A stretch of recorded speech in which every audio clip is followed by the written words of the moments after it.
take a look at the crane kick, or known in Hung Gar Kung Fu as the single leg flying crane.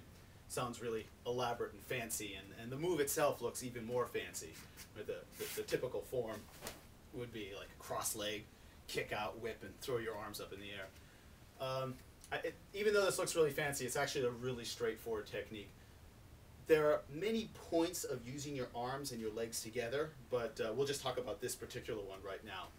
When you're using your arms to help to assist your kick, you're actually increasing your kick power. And you can think about this if you teach a beginner, or if a beginner starts to kick, they tend to want to lift their arms up to balance the body. And it's just natural. It's just natural, because when you hold your arms out to the side, it's easier to hold your center. But this actually also helps you in generating more power for your kick.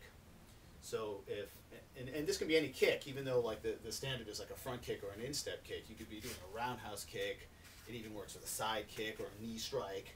You know, there's different, different kinds of kicks you can use, but it's the same principle of how to use your arm to generate force.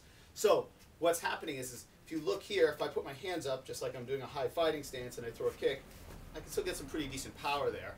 But if I whip my arm down, I can throw the entire body weight of my upper torso through the hip. And that happens because when you're throwing this arm down, right, it drops the shoulder and it throws the weight down through the hip and out the leg. If you don't, you can still do it. You can still do it. It's a little easier. It's actually less force in your kick if you actually get this leg whipping and the arm whipping with the leg at the same time. You know, anything. Swing kick, could be whatever it is. Now, like, let's say if I'm kicking, again, we'll do it in a heavy bag, so if I'm kicking, my hands are up here and I'm doing my kick, boom, I can get pretty good, still get some force out of there. Same amount of force in the leg with the arm swing, get a little more split play on the bag or on the person or the opponent that you're hitting. So just keep this in mind when you're practicing the technique.